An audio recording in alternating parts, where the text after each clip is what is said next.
അങ്ങനെ ചവിട്ടി മൊത്തം തയ്ച്ചെടുത്തിട്ടുണ്ട്. അപ്പം ഞാൻ ഇതിനു മുമ്പേ കാണിച്ചിട്ടുണ്ട് ഇതെങ്ങനെ തയ്ക്കുന്നതെന്നുള്ളത്. അപ്പോൾ ഇത് ലാസ്റ്റായി, മൊത്തം തീർന്നു. കുറേ സമയമെടുത്തു. എനിക്ക് സമയം കിട്ടിയില്ലാഞ്ഞതുകൊണ്ട് കുറേ ദിവസങ്ങൾക്ക് ശേഷമാണ് ഇത് ഞാൻ കാണിക്കുന്നത്.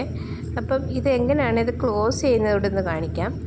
ഞാൻ ഇവിടെ 2 ചെയിൻ ഒന്നിച്ചെടുത്തിട്ടുണ്ട്. ചെയിൻ എടുത്തു.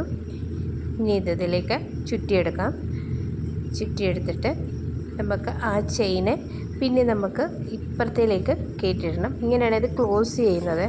അല്ലെങ്കിൽ അത് പെട്ടെന്ന് അഴിഞ്ഞു പോകും. നമ്മളൊരു സൈഡിൽ പിടിച്ച് വലിച്ചാൽ പെട്ടെന്ന് അഴിഞ്ഞു പോകും. അതുകൊണ്ട് ഇങ്ങനെ തീർന്നു കഴിയുമ്പോൾ ഇതുപോലെ ക്ലോസ് ആക്കണം.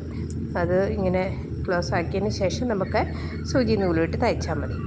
അപ്പം ഇങ്ങനെയാണ് ഇത് ക്ലോസ് ആക്കുന്നത്. നിങ്ങൾക്ക് മനസ്സിലായില്ല എന്നുണ്ടെങ്കിൽ നിങ്ങൾ കമൻറ്റ് ചെയ്താൽ മതി. അപ്പം കുറേ ദിവസങ്ങളെടുത്തു. പിന്നെ നല്ല ഡിഫറെൻറ്റ് കളറായിട്ടൊക്കെ നല്ല കളർഫുള്ളായിട്ടാണ് തയ്ച്ചെടുത്തത്. അപ്പോൾ നിങ്ങൾക്ക് ഞാൻ ആദ്യം കാണിച്ച രീതികളൊക്കെ മനസ്സിലായെന്ന് വിചാരിക്കുന്നു.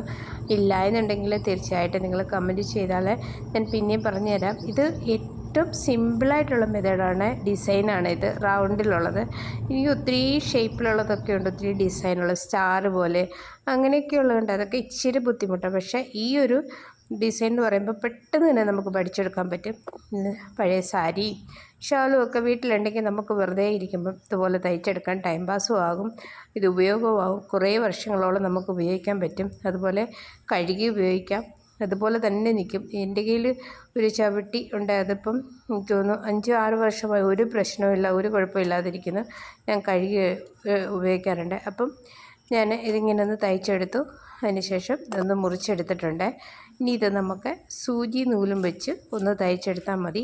നമുക്ക് എത്ര നാൾ വേണമെങ്കിലും ഉപയോഗിക്കാം. എൻ്റെ കയ്യിൽ നല്ല കട്ടിയുള്ള നൂല് ഇല്ലാഞ്ഞതുകൊണ്ട് ഞാനത് തയ്ച്ചിട്ടില്ല. പിന്നെ ഞാനത് തയ്ച്ചെടുക്കുന്നതായിരിക്കും. അപ്പം നിങ്ങൾക്ക് എൻ്റെ ഈ വീഡിയോ ഇഷ്ടപ്പെട്ടുവെങ്കിൽ നിങ്ങളുടെ അഭിപ്രായം അറിയിക്കുക. അതുപോലെ നിങ്ങൾ ആദ്യമായിട്ടാണ് എൻ്റെ ചാനൽ കാണുന്നതെങ്കിൽ സപ്പോർട്ട് ചെയ്യുക, സബ്സ്ക്രൈബ് ചെയ്യുക. പിന്നെ ഇതുപോലത്തെ ചെറിയ ചെറിയ വീഡിയോയും ഇവിടുത്തെ വിശേഷങ്ങളും ചെറിയ കുക്കിംഗ് വീഡിയോ ഒക്കെ ആയിട്ട് എൻ്റെ ചാനലിൽ പോകുന്നത്. അപ്പം നിങ്ങളുടെ അഭിപ്രായം തീർച്ചയായിട്ടും നിങ്ങൾ അറിയിക്കുക. ഇങ്ങനെ ഇത് നമ്മൾ ലാസ്റ്റ് വന്ന ആ സാരിയുടെ ഭാഗം നമ്മൾ പിടിച്ച് ഇങ്ങനെ അതിൽ അകത്ത് വെച്ചിട്ട് ഉള്ളിൽ വെച്ചിട്ട് തയ്ച്ചെടുത്താൽ മതി. നമുക്ക് സൂപ്പറായിട്ട് ഉപയോഗിക്കാൻ പറ്റും. പിന്നെ സാരിയോ ഷോളോ എന്താ നിങ്ങളുടെ കയ്യിലുള്ളതെന്ന് വെച്ചാൽ അത് ഉപയോഗിച്ച് തീർച്ചയായിട്ടും തയ്ക്കുക. സൂചി ഓൺലൈനിൽ കിട്ടുമായിരിക്കും. നാട്ടിൽ കടകളിലില്ല എങ്കിൽ ഓൺലൈനിൽ കിട്ടുമായിരിക്കും തീർച്ചയായിട്ടും. അപ്പം നിങ്ങളുടെ അഭിപ്രായം അറിയിക്കുക. ഇനി അതുപോലെ അടുത്ത ചെറിയ ചെറിയ വീഡിയോയുമായി ഇനി അടുത്ത വീഡിയോയിൽ നമുക്ക് കാണാം. അപ്പോൾ ഓക്കേ.